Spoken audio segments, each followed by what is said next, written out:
Bonjour et bienvenue. Le message qui va suivre vous est présenté par Impact Centre Chrétien Église de Lille. Nous croyons qu'en l'écoutant, vous serez édifiés, encouragés, transformés et propulsés comme une flèche vers votre destinée en Christ. Nous vous souhaitons une excellente écoute et que Dieu vous bénisse. Alors bien-aimés, nous sommes pendant ces 3 jours et nous voulons à la fois enseigner, à la fois prier. Et je prie vraiment que vous puissiez ouvrir vos cœurs et que vous puissiez vraiment vous attendre à Dieu au travers de ces moments. Amen. Et pendant ces 3 jours, en fait, on veut se poser une question. Est-ce que Dieu fait du favoritisme? Parce que quand on regarde la vie de certaines personnes, c'est le même Dieu, mais il n'agit pas tout à fait de la même manière dans la vie de telle ou telle personne. Quand on voit que certaines personnes ont une intimité avec Dieu, on dit, Seigneur, mais qu'est-ce qui fait que ces personnes ont une intimité avec toi, alors que moi aussi, je veux cette intimité? On voit qu'au travers de la parole de Dieu, mais aussi au travers de l'histoire de l'Église, que Dieu, c'est comme s'il s'est impliqué particulièrement dans la vie de certaines personnes. Et dans ces moments-là, on se dit, Seigneur, mais est-ce que tu ne fais pas du favoritisme? Et je vais te dire ce soir que Dieu ne fait pas de favoritisme. Dis-moi un bon amen à cela. Oh, ton amen est un peu timide. Dis-moi un bon amen. Ou plutôt un peu réservé, puisque la timidité est un esprit. Ne sois pas réservé ce matin. Amen. Ces 3 jours. Parce que Dieu ne doit pas être réservé. Moi, je dis, Seigneur, ne sois pas réservé dans ma vie. Que je puisse avoir la bénédiction qui soit débordante. Que ce soit ton partage dans le nom de Jésus. Amen. Des fois, on se pose la question, bien-aimé, moi je me suis posé la question, Seigneur, mais qu'est-ce qui fait que dans la vie de telle ou telle personne, on voit que tu es impliqué? Qu'est-ce qui fait que dans la vie de telle personne, la faveur, la grâce coule? Qu'est-ce qui fait que? Et parfois, on pense qu'avec Dieu, c'est comme si chacun se mettait à la file indienne et qu'au bout d'un moment, mon tour va arriver. Mais bien aimé, avec Dieu, ce n'est pas tout à fait comme ça. Dieu est capable de voir que la personne qui est en tête de liste, de sauter cette personne-là, de sauter la deuxième, aller à la 100e place et prendre cette personne-là et la mener maintenant devant. Dieu est capable de le faire. Il est capable de le faire dans ta vie dans le nom de Jésus. Amen. Il est capable de le faire non pas parce que tu te trouves à la 100e place, mais bien aimé, tu vas comprendre que Dieu le fait à cause de ta disposition de cœur. Et pendant ces 3 jours, bien aimés, on veut parler d'un sujet ô combien important. On veut parler du cœur. Amen. On ne parlera jamais assez du cœur. Et ce message à Sergi, on l'a fait sur plus de 2 mois, juste à parler du cœur. Enfin, plutôt dit, je voudrais dire, pendant 6 mois. Parce que pendant les 3 premiers mois, on a parlé de la foi qui doit être dans le cœur. Et les 3 autres mois, on a parlé juste du fait de garder son cœur. Et pendant ces 3 jours, on va apprendre comment garder son cœur. L'intitulé du séminaire, ça a été mis « Garder son cœur en toutes circonstances », mais on a pu aussi le nommer « Comment garder son cœur pour maintenant vivre et manifester le cœur de Dieu ». On va plutôt prendre ce thème-là. Comment garder son cœur pour vivre et manifester le cœur de Dieu. Amen. Amen ou pas? Bien-aimé, tu dois d'abord comprendre une chose, c'est que Dieu fait des choix. Parce que Dieu a un plan. Nous sommes ici, mais Dieu a un plan pour l'île.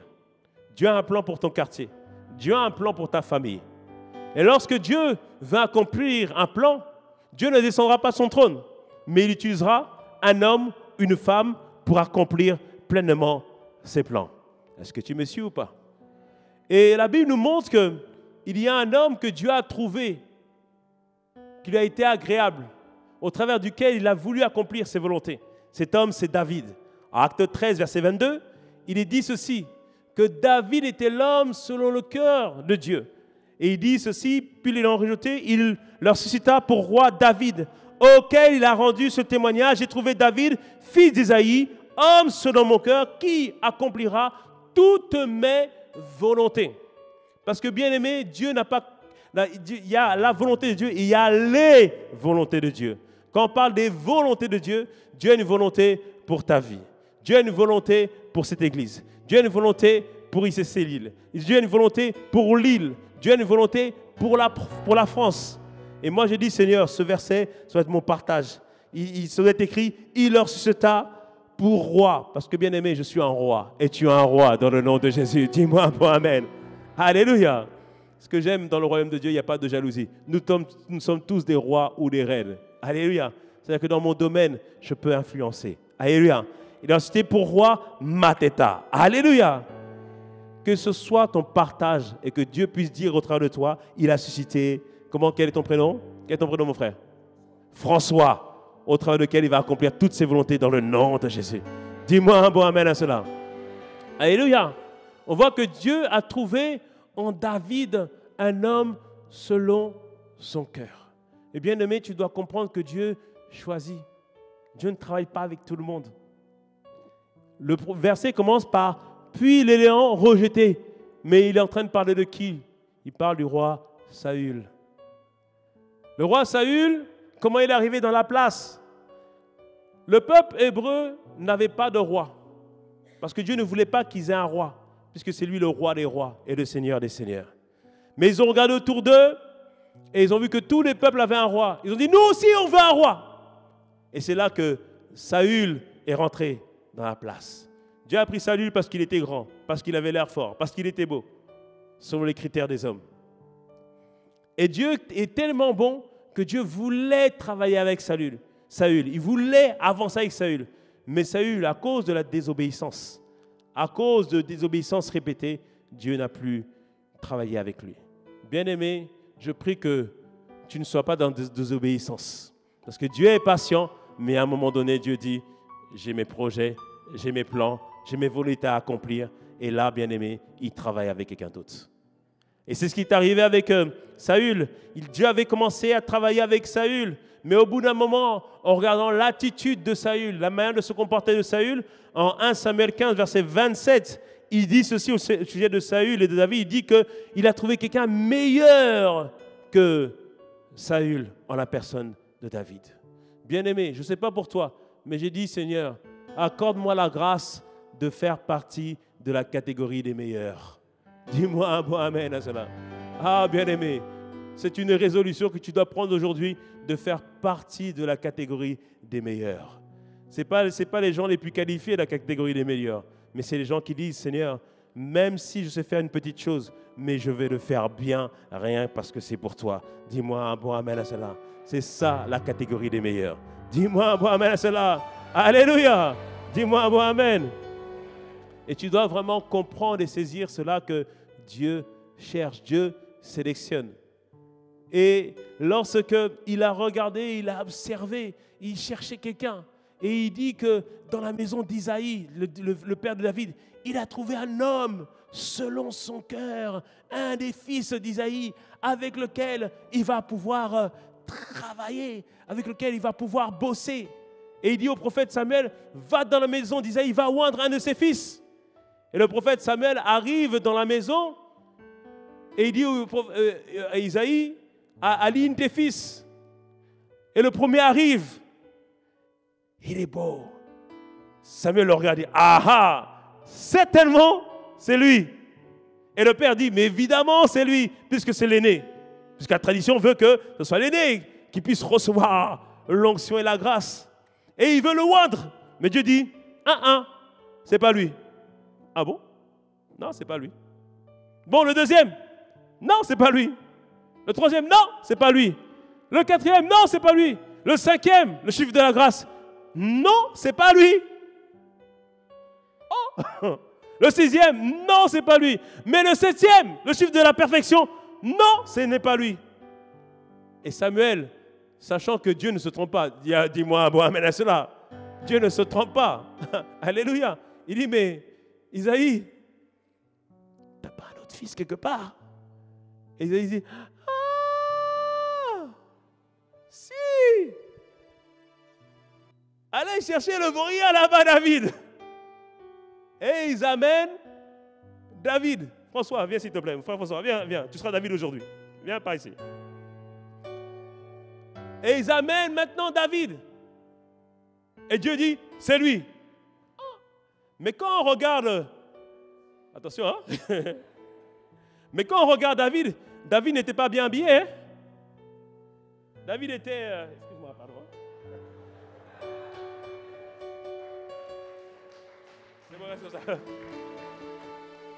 David était en sueur, c'était compliqué. Parce que David était en train de garder les brebis de son père. Et quand on le regarde, on dit, mais non, c'est pas lui que Dieu a décidé de oindre. Mais la Bible nous dit si, parce que l'homme regarde aux apparences, mais Dieu regarde au cœur. Est-ce que tu me suis ce soir? Dieu a trouvé en David des dispositions de cœur qui lui a dit, c'est cet homme-là que je veux choisir. C'est avec cet homme-là que je vais travailler pour que toutes mes volontés puissent s'accomplir et se manifester au travers dans Israël. Alléluia. Bien-aimé François, c'est vrai que là j'ai un peu avancé, mais tu sais que la Bible nous parle de Caleb, j'en parlerai dimanche. Caleb, il avait 80 ans, mais la Bible nous dit qu'il dit, j'ai la force de mes 20 ans. Que Dieu te redonne la force de tes 20 ans dans le nom de Jésus. Qu'il te les redonne dans le nom puissant de Jésus. Quelqu'un me dise un bon amen. Alléluia. Et Caleb avait dit une chose. Il a dit à Josué, j'ai encore la capacité d'aller prendre les montagnes qui sont pour moi, les territoires qui sont pour moi. Que tous les territoires que tu n'as pas pu prendre dans ta jeunesse, que tu les prennes dans cette saison, dans le nom de Jésus. Que l'Éternel soit ta force dans le nom puissant de Jésus. Reçois la grâce et l'onction pour aller prendre ton territoire dans le nom de Jésus. Amen. Acclamons le Seigneur. Acclamons, acclamons, acclamons.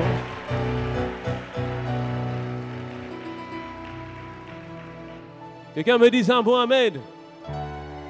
Bien-aimé, tu dois comprendre et saisir la disposition de cœur. Ça fait toute la différence. Et pendant ces 3 jours, on veut apprendre à garder nos cœurs. Parce que bien-aimé, on peut être sincère avec Dieu, mais sincèrement dans l'erreur. Il y a quelque temps, je pensais que j'étais arrivé, que ça allait bien, ma relation avec le Seigneur. J'étais là en train de prier et mon pasteur m'a observé, il dit, attention, ma tête, il y a quelque chose dans ton cœur qui ne va pas.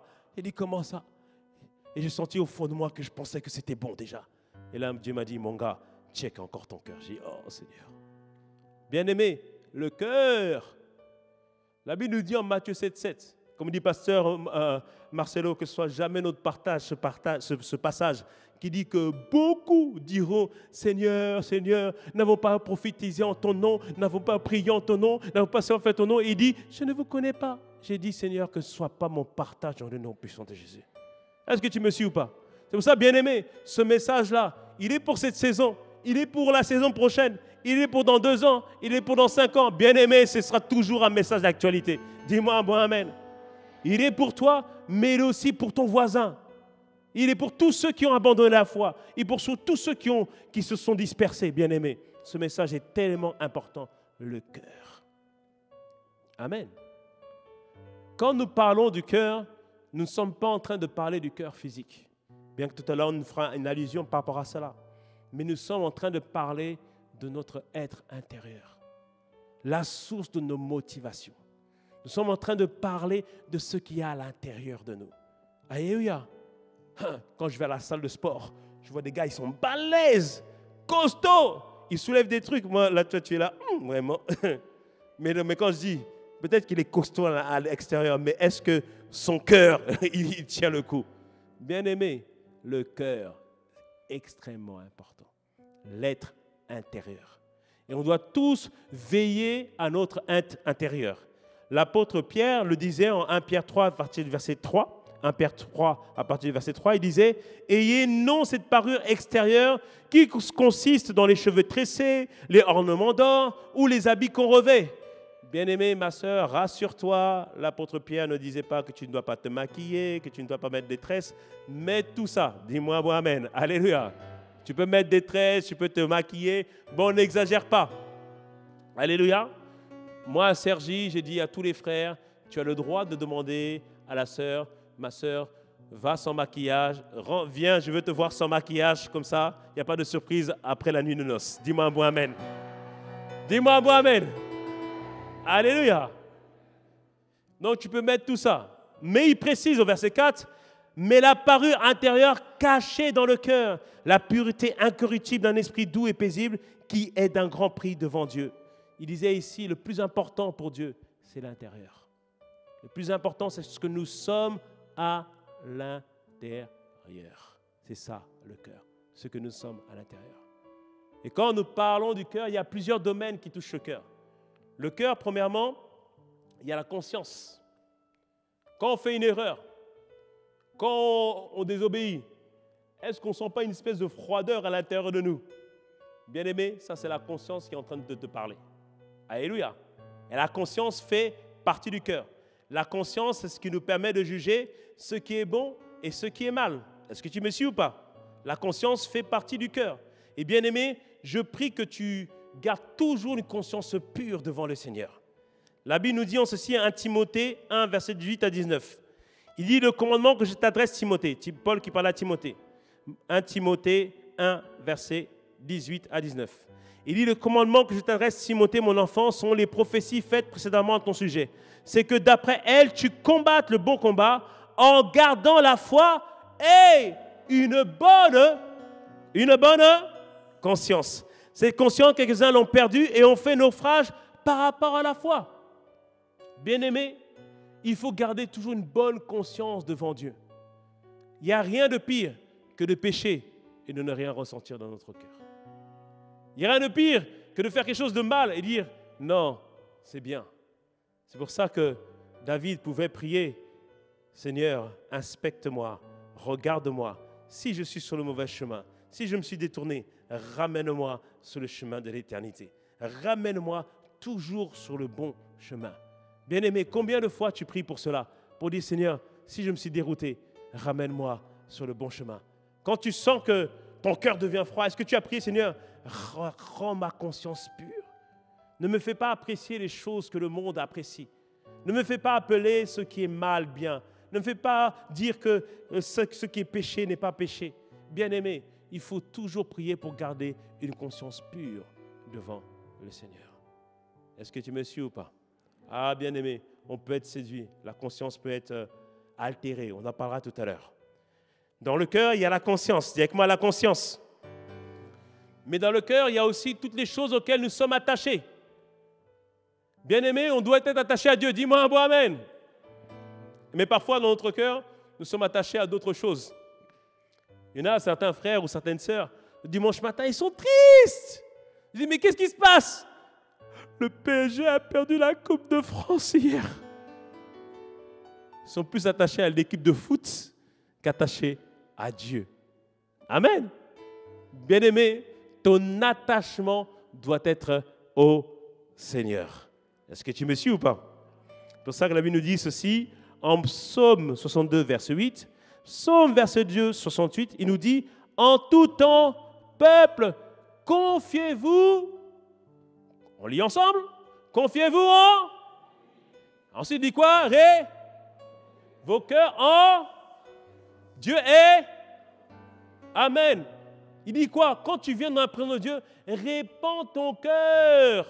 C'est-à-dire que quand on prie le Seigneur, bien-aimé, souvent on dit, Dieu siège au milieu de la louange de son peuple. Ce n'est pas vrai. Ce n'est pas au milieu des chants. Ce n'est pas au milieu des chants que Dieu siège. La louange, littéralement, c'est les tehila en hébreu, c'est-à-dire les chants qui viennent du cœur. Amen. Dieu siège au milieu des louanges qui viennent du cœur. Alléluia. Dieu ne veut pas tes lèvres, il veut ton cœur. Dis-moi un bon amen. C'est pour ça que quand tu viens chanter, bien-aimé, tu chantes de tout ton cœur, même si tu te dégames, même si le voisin fait comme ça. C'est pas grave. Quand tu chantes de tout ton cœur, dis-moi un bon amen à cela. Dis-moi un bon amen. Alléluia. Il dit, répandez vos cœurs en sa présence. C'est-à-dire que quand moi je viens à l'église, moi j'oublie mon titre, j'oublie que je suis pasteur. S'il faut me prosterner, je me prosterne. S'il faut adorer, je l'adore. S'il faut pleurer, je pleure. Qu'est-ce que j'en ai à faire que tu me regardes? Moi, ce que je veux, c'est être agréable à Dieu. Dis-moi, bon amen à cela. Alléluia. Pour ça, bien-aimé, n'aie jamais honte dans la présence de Dieu. N'aie jamais honte. Là où j'ai appris ça, c'est à Kinshasa, au Congo, RDC, République démocratique. On était en train d'adorer, bien-aimé, en plein soleil. Là, il y avait pas, on était dans une passerelle. Parcelle, merci. Il n'y avait pas de dalle, il n'y avait rien. Là, on était sur le sol. Les gars, ils sont en train d'adorer le Seigneur, en train de transpirer, juste louer le Seigneur bien-aimé. Amen. À Lomé, à ICC, à Lomé, on avait fait un séminaire pareil. Il y avait une grande pluie, mais les gens étaient dehors dans la boue, bien-aimés, en train de se prosterner. J'ai dit, ah non. Nous, en France, là, on exagère trop. Bien-aimé, il te dit, répands ton cœur dans sa présence. C'est-à-dire qu'il veut ton cœur. Alléluia. Parfois, parfois, quand tu conduis la prière, tu veux montrer que tu sais, tu es le Shaddai, tu es Dieu puissant, tu es Elohim, tu es Rapha, tu es Eloi. Bien-aimé, parfois c'est, Seigneur, juste toi, juste connaître toi, juste vivre avec toi. Seigneur, je ne sais pas comment faire. Je ne sais même pas comment prier. Je ne sais même pas comment m'approcher de toi. Je désire simplement ta présence. Est-ce que tu me suis ou pas? Il te dit, répandez vos cœurs en sa présence. Dans le cœur, il y a la conscience. Dans le cœur, il y a les choses auxquelles nous sommes attachés. Dans le cœur, il y a aussi nos croyances ou notre foi. Parce que la Bible nous parle de la parabole du semeur et le champ dont nous parlons, où la semence est semée, c'est notre cœur. On en parlera un peu plus demain ou après-demain. Et on doit vraiment, nous tous, s'assurer que dans notre cœur, il y a la foi. Votre pasteur en a parlé, que dans le cœur soit trouvée la foi. Amen. 1 Corinthiens 13 nous dit 3 choses demeurent dans le cœur, l'espérance, la foi et l'amour. Amen. Ces 3 choses doivent être trouvées toujours dans ton cœur. L'espérance, bien-aimé, c'est plusieurs choses. L'espérance, c'est comprendre qu'après cette vie, il y a une vie. Dis-moi, bon, amen à cela. Bien-aimé, toutes ces choses vont passer. Nous devrons rendre des comptes. Mais l'espérance, c'est aussi c'est comprendre que, bien-aimé, ton Dieu va agir dans ta vie dans le nom de Jésus. Dis-moi un bon amen. Sois comme Job qui a gardé son espérance. Malgré tout ce qu'il a vécu, malgré tout ce qui se passait, Job a su garder son cœur. Sa femme lui a dit, Job, maudit Dieu et meurs. Hey, que Dieu te donne jamais une femme comme ça. Sa femme lui dit, maudit Dieu et meurs. Ah non, c'est grave ça. Ça, c'est pas une femme d'ICC, ça, au nom de Jésus. Mais il a dit non, je ne veux pas maudire Dieu. Il dit non, je sais que mon Rédempteur est vivant. Et c'est lui qui va se lever le dernier. Que Dieu se lève dans ta vie dans le nom de Jésus. Dis-moi un bon amen, cela.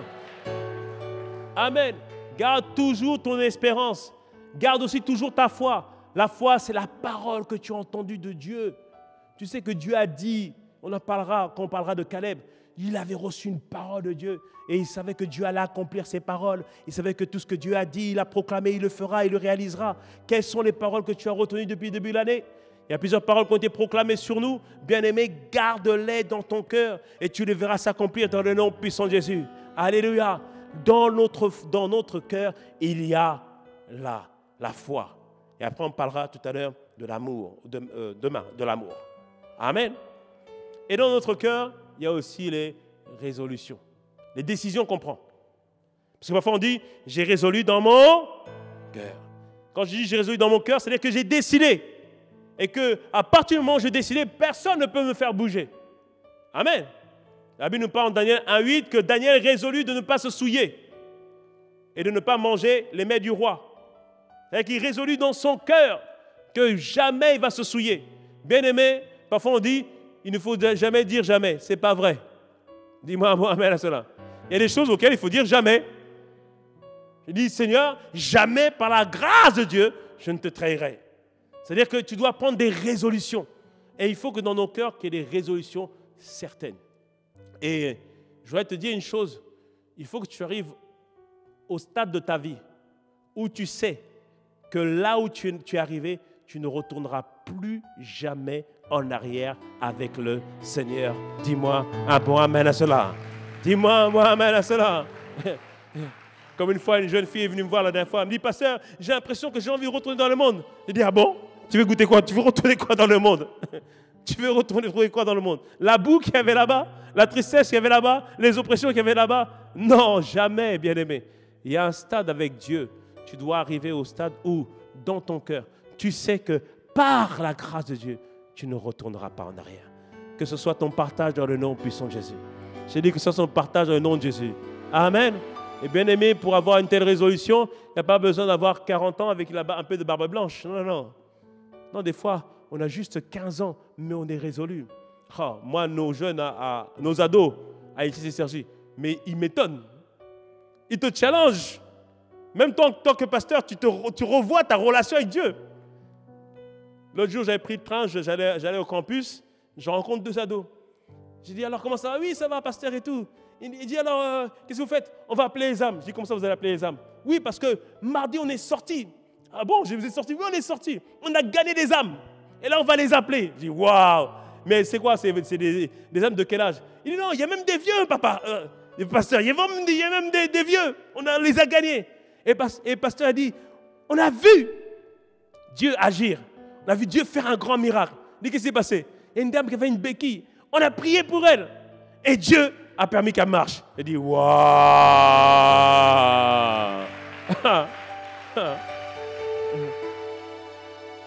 Ces jeunes-là sont tellement déterminés que je ne pense pas, par la grâce de Dieu, qu'ils retourneront en arrière. Et ils ont tellement ouvert leur cœur à Dieu. Quand le Saint-Esprit les touche, tu dis, vraiment? Je dis, vraiment? Mais Dieu les touche de manière extraordinaire. Mais parce qu'ils ont ouvert leur cœur à Dieu. Avant la fin de ces 3 jours, que Dieu te touche de cette manière dans le nom de Jésus. Dis-moi un bon amen à cela. Alléluia. Tout ça, bien-aimé, ça vient d'une disposition de cœur. Ce qui fait la différence, c'est la disposition de cœur.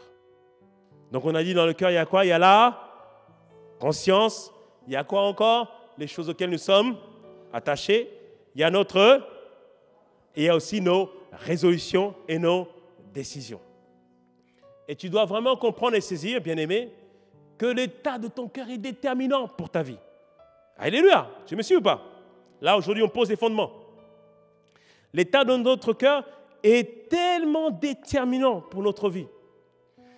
Du temps de Jésus, les pharisiens, c'était des sortes de religieux.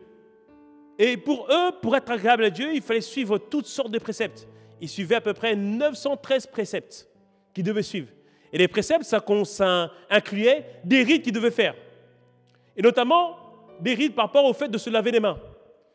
Il y avait une manière de se laver les mains quand tu faisais telle chose, mais il y a aussi une manière de laver les mains quand tu mangeais, par exemple, du pain. Une manière spéciale de se laver les mains. Et à un moment donné, ils ont observé les disciples de Jésus. Ils ont vu que les disciples de Jésus n'ont pas observé cela. Ils ont pris, ils ont mangé. Ils ont dit, hey, blasphème. Quand on voit dans les films, ils déchirent leurs vêtements. Blasphème. Ils ont dit, mais tes disciples, ils n'observent pas les lois et tout ça. Et c'est là Jésus leur dit ceci, en Matthieu 15, verset 17. Il leur dit, ne comprenez-vous pas que tout ce qui rentre dans la bouche va dans le ventre, puis est jeté dans les lieux secrets. Les lieux secrets, là, c'est les toilettes. Que les choses soient claires. Jésus disait que ce n'est pas le fait de manger des choses qui souillent l'homme, ce n'est pas ça. Alléluia. Alléluia. Parce que dans la loi de Moïse, il avait dit que certaines nourritures sont pures et impures. Mais ça, c'est pour la bonne santé. Parce que, par exemple, il dit, tu ne mangeras pas de poissons sans écailles. Ça, c'est les poissons-chats. Ça, c'est pour certaines catégories de personnes. Poissons-chats, c'est dans certains pays, ils aiment bien ça. Mais c'est des animaux il y a beaucoup de mercure. On les appelle les éboueurs de la mer. Donc, quand Dieu disait au peuple de ne pas manger ça, c'est pour sa bonne santé. Dis-moi un bon amen. C'est-à-dire qu'il y a une raison pour laquelle Dieu a dit ça. Alléluia. Est-ce que tu crois ou pas? Et Jésus leur dit, c'est pas ce que vous mangez qui rend pur. Non, il dit, mais c'est ce qui sort de la bouche. Ce qui sort de la bouche vient du cœur. Et c'est ce qui souille l'homme.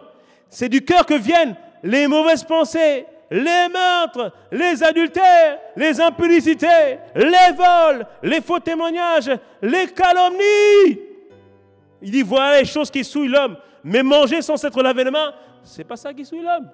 Il disait aux pharisiens, c'est bien, vous faites tous vos rites, mais bien aimés, mais c'est quoi vos cœurs? Comment est vos cœurs? La preuve, lorsqu'ils ont condamné la femme adultère, ils voulaient la lapider, ils ont dit, Jésus, qu'est-ce que tu dis? Il dit que celui qui n'a jamais péché lui jette la première pierre. Et là, tout d'un coup, tous ont dit, mais même moi, à l'intérieur de mon cœur, là, c'est chaud. Tout le monde a lâché sa pierre et tout le monde est parti. Je dis signifiait par là que le plus important, c'est ce qui vient de l'intérieur. Le péché commence d'abord dans le cœur. Les vols commencent d'abord dans le cœur. L'impudicité ne commence pas « Oh, ça y est, je vois la sœur, j'ai envie d'être impudique. » Non, ce n'est pas ça. Ça a commencé d'abord dans le cœur. Il y a une pensée qui était déjà là. Est-ce que tu me suis ou pas? Les méchancetés viennent dans le cœur. Les querelles viennent dans le cœur. Et toi, on a dit la foi vient du cœur. Tout ça commence d'abord dans le cœur. C'est pour ça que tu dois vraiment garder ton cœur. Amen. Est-ce que tu me suis? Ça va? Le cœur est tellement important qu'il détermine comment tu vois la vie. Proverbe 15:15 nous dit ceci. Pour l'affligé, tous les jours sont... On lit ensemble. Pour l'affligé, tous les jours sont... Mais celui qui a... Lis mieux. Bon. Moi, quand je prêche, on prêche ensemble. OK? Je suis à la fois enseignant, mais on prêche ensemble. Donc, on fait ensemble. Pour tous les jours sont... Mais celui qui a le... Dans son cœur est toujours... Amen. Pasteur, qu'est-ce que ça veut dire ce verset? Il dit pour l'affligé, celui qui est triste dans son cœur, pour lui tous les jours sont mauvais. Tu dis, tiens, je te donne un verre d'eau. Il dit, non mais le verre il est à moitié vide. Tu dis, mais tiens, vas-y, j'ai fait telle chose. Oui, mais ce n'est pas tout à fait fait comme il faut. C'est-à-dire que parfois, il y en a certaines dans leur cœur, ils ont toujours tendance à voir les choses du mauvais côté. Mais il nous dit ici, celui qui a le contentement dans son... Il est toujours... Le contentement, c'est quoi? C'est la capacité de se satisfaire déjà de ce qu'on a aujourd'hui. Amen. 1 Timothée 6,6. 1 Timothée 6,6. Retiens bien ce verset. 1 Timothée 6,6. Ça, vous avez mis... mais quelle version vous mettez? Ah, parole de vie, ok. Je vais d'abord lire en version Louis II. 1 Timothée 6,6 en version Louis II, il dit « C'est en effet une grande source de gain que la piété avec le contentement. » Maintenant, on va lire la version parole de vie. Il dit ici « C'est vrai, la foi en Dieu est une grande richesse. » Là, tu dois dire « Amen. » Il y a une condition, il faut se contenter de ce qu'on a. Et la version parole vivante nous dit ceci « Le véritable attachement à Dieu est en effet une grande source de richesse, s'il va de pair avec le contentement d'esprit. La foi vécue est un trésor qui rapporte des intérêts élevés, mais ils sont réservés à ceux qui trouvent leurs ressources en eux-mêmes et qui ont appris à se satisfaire de ce qu'ils ont. » Il dit quoi dans ce verset? C'est-à-dire, bien-aimé, pour que tu puisses vivre les choses extraordinaires avec Dieu, apprends déjà à lui rendre grâce de ce qui est là déjà aujourd'hui. Dis-moi un beau amen à cela. Alléluia. Le contentement, c'est déjà dire merci au Seigneur pour ce qui est là déjà aujourd'hui. Amen. Est-ce qu'il fait chaud ici? Amen, il fait chaud. Oui, disons oui, il fait chaud. Oui, il faut le reconnaître, il fait chaud. Amen. Mais, moi je rends grâce parce que vous avez une belle salle. Dis-moi bon amen à cela. Alléluia. Moi quand je suis arrivé, j'ai dit, Seigneur, c'est pas juste. Nous, on cherche une salle. On a une belle salle à l'intérieur, mais on a besoin de trucs, d'autres salles. Je dis, mais c'est super ici. Moi, déjà, quand je voyais là, ici, je vois déjà un écran ici, là. Quand tu rentres, là, il y a les versets qui défilent. Aujourd'hui, on prie pour ça. Aujourd'hui, on fait ça. Aujourd'hui, on fait ça, etc. Moi, déjà, je voyais une borne là, juste à l'entrée d'un pack junior. Une borne là où tu appuies. Tu as ton ticket pour ton enfant, tu le colles et toi, tu gardes le ticket. On te redonne que tu... Et pour te donner ton enfant, il faut que tu donnes le ticket. Si on dit, on ne te donne pas ton enfant. Amen. Quand je suis rentré ici, j'ai dit, mais ici, on peut mettre une mezzanine ici. J'ai dit, tu sais, je veux une mezzanine. Donc, on rajoute la capacité. Tu mets une mezzanine. Après, j'ai observé, j'ai dit, oh, la clim ici, à peu près 40 000 € à peu près. Mais bon, ça va aller. Dis-moi un bon amen. Alléluia. Mais tu dois comprendre que tu dois déjà savoir rendre grâce à Dieu pour ce qui est déjà là. Amen.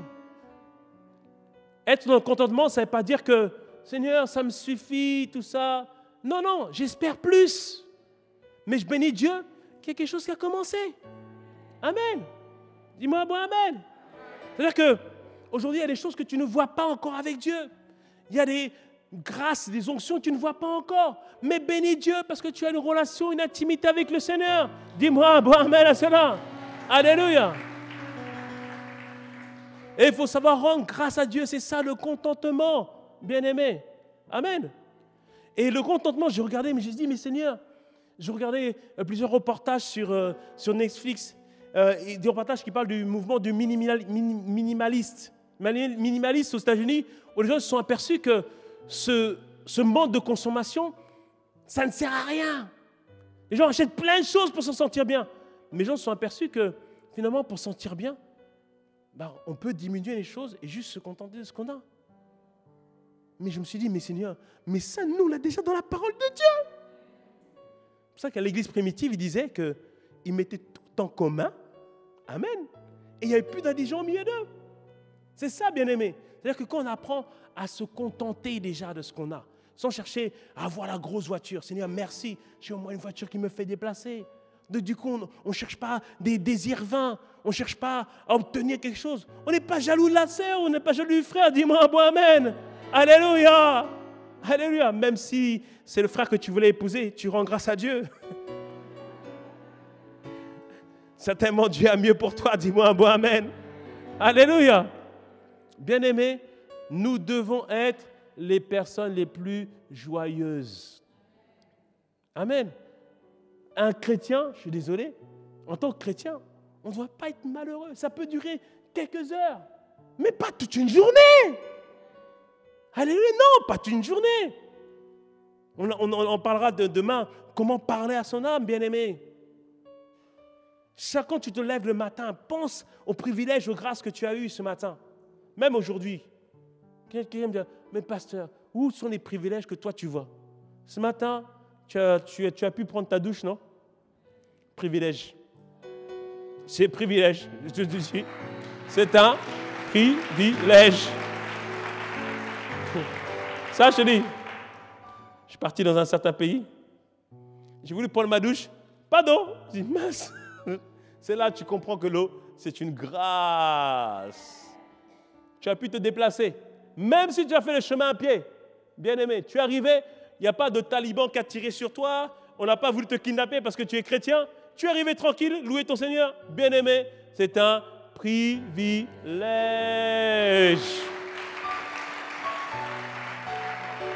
Ah. Est-ce que tu comprends ce que je te dis? C'est pour ça, bien-aimé, le contentement, ce n'est pas un report du bonheur, dans le sens où on dit demain je serai heureux. Non, non, non. Le contentement, c'est ce qui nous apprend à être heureux dès aujourd'hui. Alléluia. Bien-aimé, il faut cultiver cette culture-là.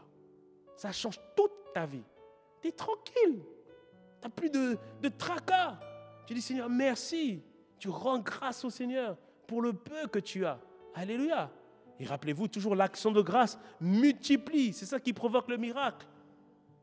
Jésus avait besoin de nourrir une foule. Et il cherchait, Jésus a demandé à ses disciples, qu'est-ce que vous avez? Et la Bible nous dit qu'il y a un enfant qui avait 2 poissons et 5 pains. La vérité, c'est qu'il y en avait d'autres qui avaient à manger, mais personne n'a voulu le mettre en commun. Il n'y a que lui qui a voulu mettre en commun. Mais la Bible nous dit que Jésus prit cela et il rendit grâce. Il dit merci, parce que moi, ça c'est là. Et il y a eu la multiplication. Bien-aimé, si tu apprends à rendre grâce à Dieu pour ICC Lille, à chaque dimanche, tu verras que Dieu va amener la multiplication. Quand il y a un nouveau, rends grâce, Dieu va amener la multiplication. Quand une personne convertie, rends grâce, Dieu va amener la multiplication. Ton mari ne voulait pas venir à l'église. Pour l'instant, il ne veut toujours pas venir, mais quand même, il prend des nouvelles. Rends grâce. Dieu va amener la multiplication, il va venir. Dis-moi un bon amen à cela. Il faut apprendre vraiment à rendre grâce à Dieu, à demeurer dans le contentement. Est-ce que ça va ou pas? Amen. Le cœur détermine comment tu vois la vie.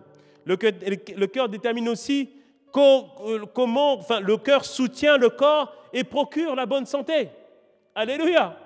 Je suis parti voir une sœur aller à l'hôpital. Je lui dis alors, comment ça va? Mais moi, je ne parlais pas du corps. Je lui posais la question, comment elle va à l'intérieur d'elle-même? Elle m'a dit, pasteur, ce n'est pas évident, mais ça va. Amen. Et quelques temps après, elle est sortie de l'hôpital et elle était en train d'adorer son Seigneur. Amen. Mais quand le cœur est affligé, c'est comme si la maladie était augmentée. Amen. C'est pour ça que quand tu entends quelqu'un qui est à l'hôpital, une frère, une sœur, ou quelqu'un que tu ne connais même pas, va leur rendre visite. Des fois, on dit, on ne sait pas quoi dire. C'est pas grave. Sois juste là. C'est tout. Juste bonjour. Je suis juste venu te voir comment allait ta foi. Amen. C'est ça que dans la Bible, les gens se posent, quand ils posent la question, ce n'est pas comment tu vas, c'est comment va ta foi. Est-ce que ta foi est toujours là? Est-ce qu'elle est toujours ferme? Amen. Et on doit vraiment comprendre ça, c'est que si dans notre cœur, on apprend à garder notre cœur, à toujours le garder les yeux fixés sur Dieu, ne pas permettre que l'amertume rentre dans notre cœur, bien aimé, on progressera et on sera toujours en bonne santé dans le nom de Jésus. Proverbe 17, 22 nous dit ceci. Un cœur joyeux est un bon remède, mais un esprit abattu dessèche les eaux. Amen. Un cœur joyeux est un bon remède. Rien qu'apprendre à garder son cœur, ça peut nous éviter beaucoup de maladies. Alléluia, est-ce que ça va? Ok, on poursuit. L'attitude de ton cœur ou la qualité de ton cœur va déterminer l'altitude de ta vie. L'attitude de ton cœur va déterminer l'altitude de ta vie. C'est-à-dire que ce que tu as dans ton cœur va déterminer ce que tu vas pouvoir atteindre dans ta vie. Si tu as la foi dans le cœur, bien-aimé, les montagnes vont se déplacer pour toi dans le nom de Jésus.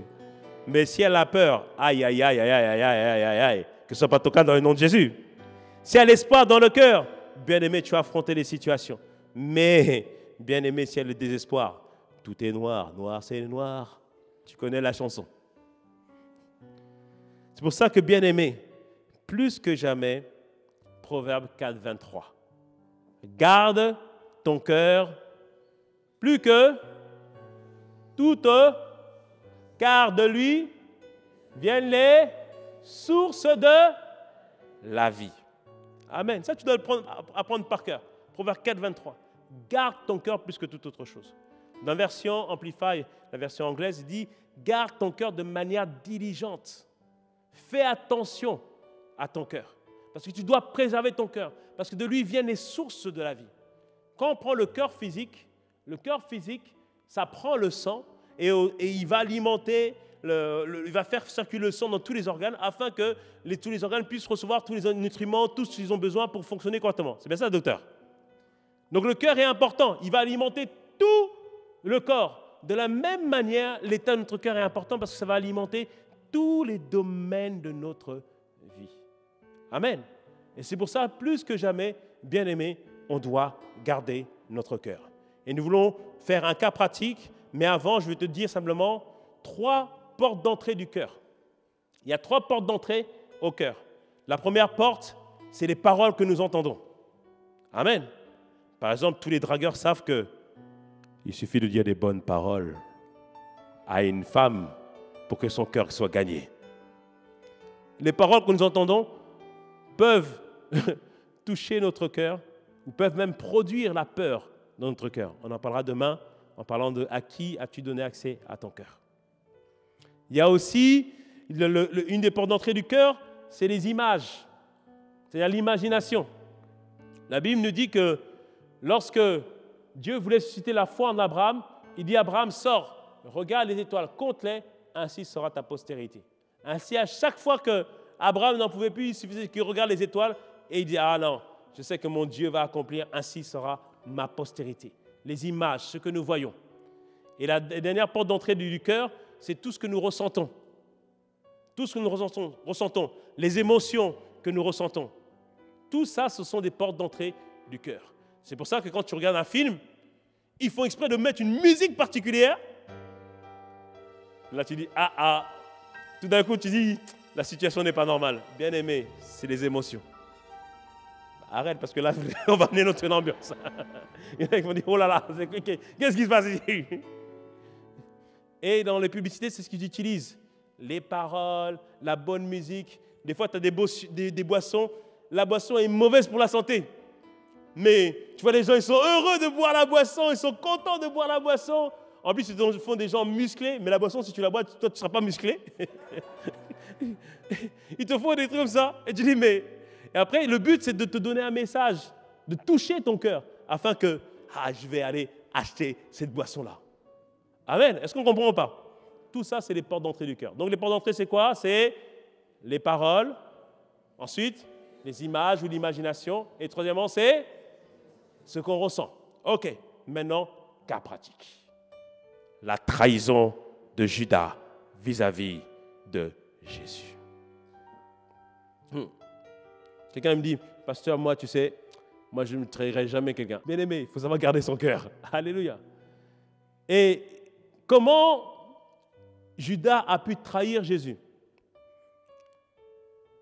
Jésus, lorsqu'il a sélectionné ses disciples, il a pris le temps de prier, tout ça, etc.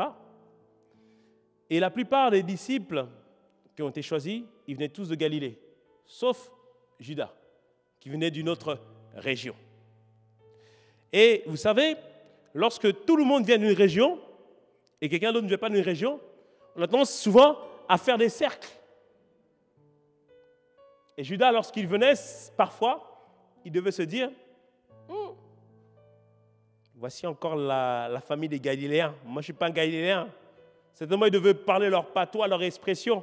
Et à cause de cela, Judas se sentait un peu mis à part. Et peut-être qu'il se disait, peut-être au fond de lui, c'est une supposition, la Bible ne dit pas, c'est une extrapolation que j'ai faite. Peut-être qu'il s'est dit, finalement, je ne suis peut-être pas là pour longtemps. Donc, il s'est dit, peut-être, je vais prendre un maximum d'argent le plus possible. En fait, il ne se sentait pas inclus dans les autres. C'est pour ça qu'on disait Judas l'Iscariote. On précisait toujours c'était lequel. C'est pour ça qu'à l'église, bien-aimés, il n'y a pas de ni juif, ni grec, ni noir, ni blanc, ni quelle origine, quoi que ce soit.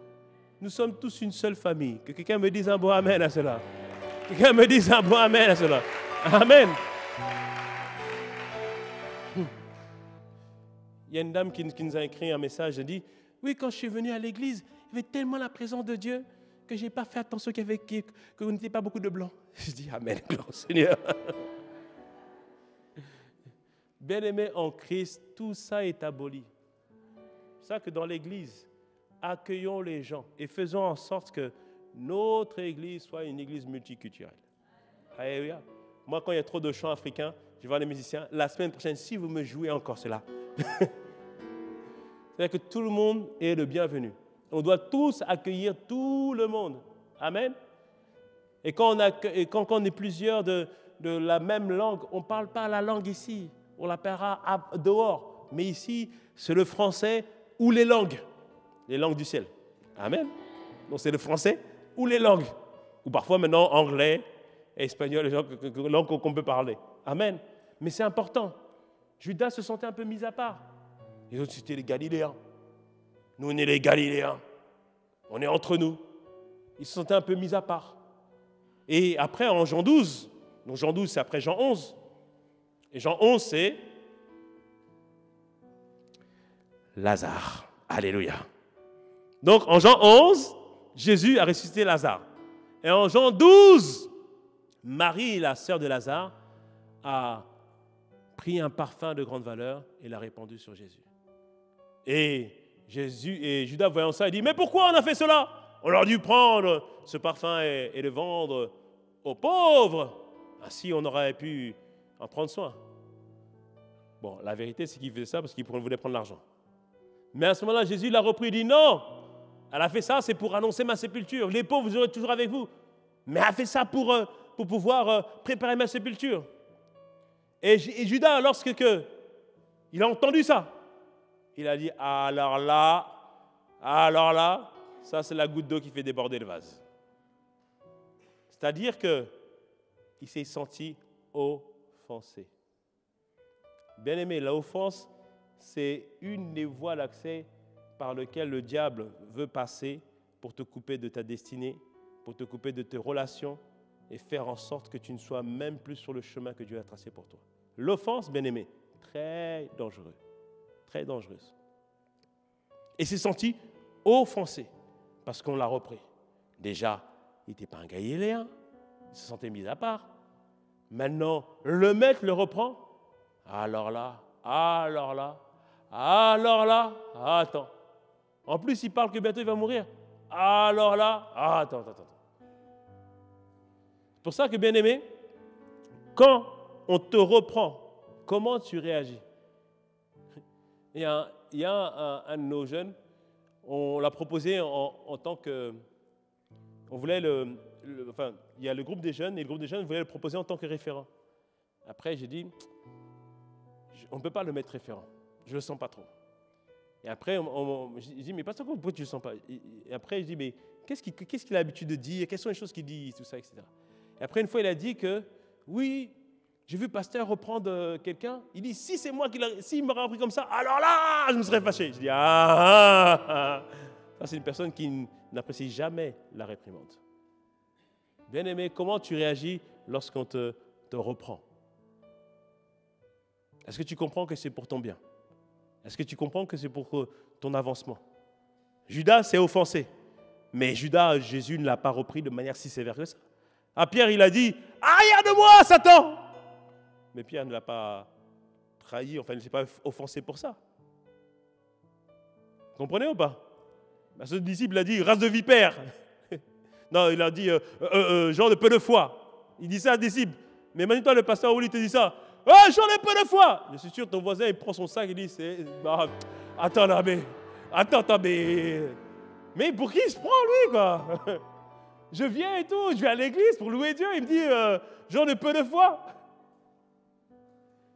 Eh ouais, non, Jésus n'était pas toujours sympa. Mais lui, il s'est senti offensé. Et à partir de là, qu'il s'est senti offensé, ça a ouvert une passerelle à l'ennemi. Est-ce que tu me suis ou pas? Amen. En Jean 13, verset 2, la Bible dit ceci. Pendant le souper, lorsque le diable avait déjà inspiré au cœur de Judas Iscariote, fils de Simon, le dessein de le livrer.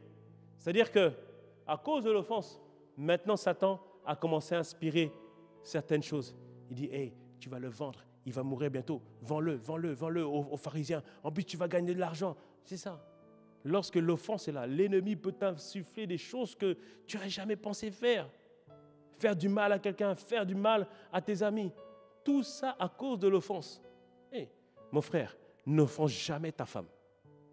Quand la femme est offensée, hey, frère, quand une femme est offensée, là, tu ne reconnais plus la femme parce que l'offense, bien-aimé, ça ouvre la voie à la chair. Toute la chair s'exprime. Une femme qui peut être respectueuse, quand elle est offensée, mange seulement. Bien-aimé, l'offense là. C'est pour ça qu'il faut toujours faire attention et déjà aussi anticiper certaines choses. Je voudrais déjà te demander pardon au nom du pasteur Oli ainsi que du conseil pastoral pour toutes les fois où on va t'offenser, pour toutes les fois où on va te faire du mal, pour toutes les fois où on ne va pas te faire plaisir, pour toutes les fois où tu seras en colère contre nous. Nous te demandons humblement pardon. Dites-moi, oui, pasteur, nous te pardonnons. Amen, merci. Parce que, bien aimé, forcément, on va s'offenser les uns et les autres un jour. Forcément. Alléluia. Mais on doit faire attention à ne pas aller trop loin dans nos pensées. Parce que le but de l'ennemi quand on est offensé, c'est de t'isoler. Il dit, va plus à l'église. Ils sont tous contre toi. Des fois même, personne n'est contre toi. Personne n'a rien dit. Ou il y a juste une information que tu as entendue, etc. Il y avait une sœur il se passait quelque chose, en fait, il y avait une prière et puis elle ne se sentait pas très bien, en fait. Il y avait beaucoup de mouvements et les gens, en fait, ont voulu juste la sortir. Et en fait, ils ont dit, ouais, est-ce qu'on ne peut pas la mettre dehors? Et en fait, elle a entendu qu'on voulait la virer, en fait. Et donc, du coup, elle a gardé ça dans son cœur. Ouais, ils ont voulu me virer. Mais non, on a voulu juste me mettre en sécurité. En fait, c'est pour ça que l'offense, l'ennemi le sert parfois de manière irrationnelle. Il faut faire très attention, bien-aimé, aux pensées qui montent comme ça en nous. Alléluia. Tu me suis ou pas? Mais Judas n'a pas gardé ses pensées. Il a entendu des idées comme « tue-le, fais cela, vends-le ». Et à ce moment-là, Judas aurait pu utiliser le mot le plus puissant du monde savez le mot, bon, à part le nom de Jésus, ça c'est le nom le plus puissant. Mais il y a un mot qui est puissant. Vous savez ce mot c'est quoi? En français c'est 3 lettres, en anglais c'est 2 lettres, et en espagnol c'est 4 lettres. C'est un mot puissant. C'est non. Là on peut se dire non, c'est bon, ça suffit. Tu me suis ou pas? C'est-à-dire que des fois quand les pensées montent, tu dis non, c'est bon quoi, on arrête là. Quand les pensées veulent t'isoler, tu dis non, c'est bon, on arrête là. On me suit ou pas? On n'est pas obligé de se laisser aller à toutes les pensées qui viennent dans nos cœurs. On me suit ou pas? Et il faut vraiment comprendre ça, garder son cœur, c'est faire attention aux pensées qui montent en nous. Parce que toutes les pensées, bien aimées, ça ne vient pas de toi. Certaines viennent du monde, certaines viennent de la chair. Et là, à ce moment-là, bien aimé, l'ennemi peut toujours t'insuffler des pensées. Mais quand tu dis que tu vois que c'est pas juste, c'est pas bon, tu dis stop, non! On s'arrête là. Alléluia. Comme plusieurs fois, moi ça m'est arrivé, l'ennemi veut te mettre dans un cercle. Je dis, hé, Matata, là, c'est bon, on arrête. Allez, on arrête. Allez, reprends le chemin. Dis-moi, bon, amen, à cela.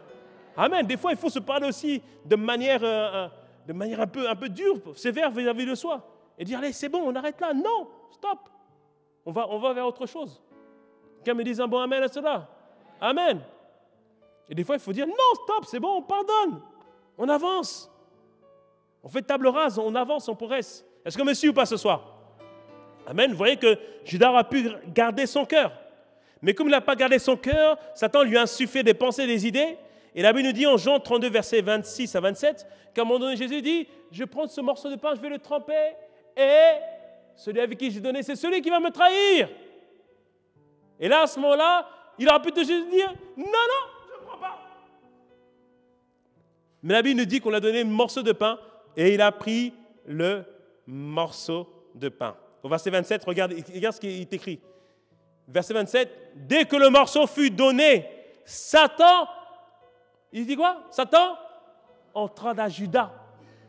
C'est-à-dire qu'une pensée, une offense, maintenant ça a ouvert une porte à l'ennemi, et maintenant l'ennemi est rentré. Rentrer, ça veut dire que maintenant, Judas est l'instrument de Satan. Pour ça, pour garder ton cœur, fais attention, garde ton cœur, garde les pensées, pour que tu ne sois pas un instrument. Parce que des fois, le pasteur, ah ouais, il est contre toi. Oui, il est contre toi. Il fait ceci, il fait cela.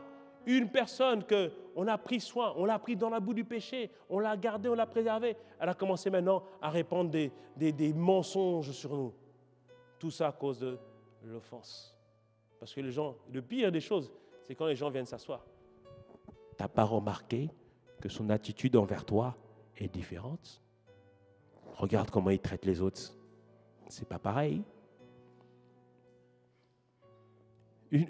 Un autre m'a dit, pasteur, tu es sévère avec moi, plus que les autres.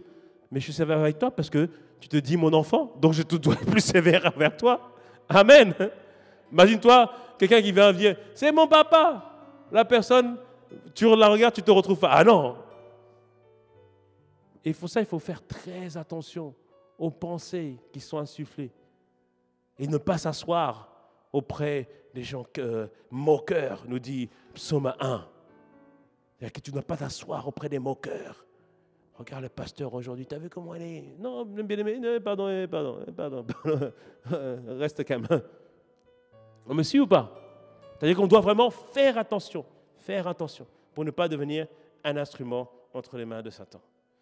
Et la Bible nous dit qu'il prit le morceau, et en Jean 30, la Bible nous dit ceci au sujet de Judas, que Judas ayant pris le morceau, se hâta de sortir, et il dit quoi? Il était nuit. Bien-aimé, quand Satan est rentré en toi, là, c'est là que l'obscurité arrive. C'est-à-dire qu'on rentre dans la noirceur, on rentre dans les ténèbres. Que ce ne soit pas ton partage dans le nom de Jésus. Amen. Alors, pasteur, comment on fait pour se garder de l'offense? Bien-aimé, comme je l'ai dit, fais attention aux pensées qui montent en toi. Et rappelle-toi toujours du bien qu'on t'a fait. Rappelle-toi toujours du bien qu'on t'a fait. Rappelle-toi toujours du bien qu'on t'a fait. Psaume 103, verset 1 de David. Mon âme bénit l'Éternel, que tout ce qui est en moi bénisse ton saint nom. Mon âme bénit l'Éternel et n'oublie aucun de ses bienfaits. Bien-aimé, quand tu te sens offensé vis-à-vis de ton mari, rappelle-toi quand il était avec le beau costume, il t'a dit oui, je vais faire ceci, je vais faire cela. Rappelle-toi les bons moments que vous avez passés. L'offense va partir. Quand tu es fâché contre ton pasteur, rappelle-toi toutes les fois il est venu prier avec toi, s'asseoir avec toi, etc. etc. Dis-moi bon amen. Rappelle-toi de tout cela, bien-aimé. Rappelle-toi, je t'en prie. Lorsque tu es offensé vis-à-vis d'un frère, rappelle-toi tous les moments où vous avez prié ensemble. Rappelle-toi les moments où tu n'avais rien et qui t'a donné de quoi manger. Rappelle-toi le moment où il a pris son sandwich grec, il a coupé en deux, il t'a donné un morceau. Rappelle-toi de tous ces bienfaits-là. Quelqu'un me dise un bon amen à cela. Amen. Amen. Et parfois, on est offensé vis-à-vis de Dieu parce qu'on n'est pas content. On dit, Seigneur, mais quand est-ce qu'enfin tu vas le faire? Quand est-ce que cette parole va s'accomplir? Quand est-ce que cette promesse va se réaliser? Et parfois on dit, Seigneur, aujourd'hui je te boude. Bouder Dieu quand même, lui il est patient. Mais quand c'est comme ça, rappelle-toi, bien-aimé, tous les bienfaits de Dieu. Compte les bienfaits de Dieu, mets-les tous devant tes yeux. Et oh, combien? Amen. Waouh. Amen. Amen, amen. Non, ça fait plaisir. Ça, c'est les chants qu'on chantait quand on était enfant. Des fois, dans certaines églises, tu chantes, les gens ne connaissent pas. Je dis, ah, vraiment. Bon. Mais comprends bien que c'est comme ça qu'on garde son cœur. On doit vraiment apprendre à garder son cœur. Comment un visage devient différent? C'est quand ce visage, au lieu de se tourner vers tout ce qui ne va pas, décide de se tourner vers ce qui est. Lorsque l'ennemi nous accable de plein de mauvaises pensées, comment on prend un nouveau visage? En se tournant vers les promesses du Seigneur. Amen.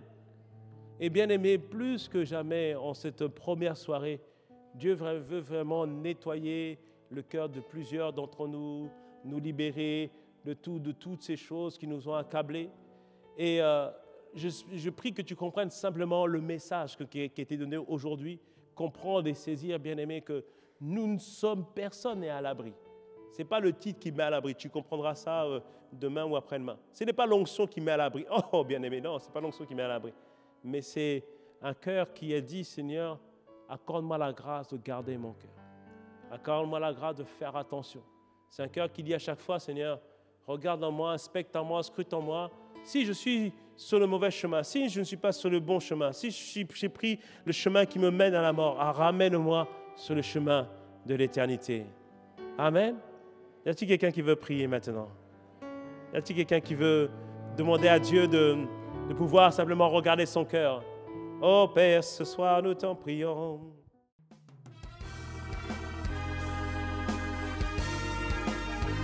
Nous espérons vivement que vous avez été édifiés par ce message. Pour en savoir plus sur notre Église, rendez-vous sur notre page Facebook Impact Centre Chrétien-Campus Lille ou téléphonez-nous au 33 7 83 88 23 16.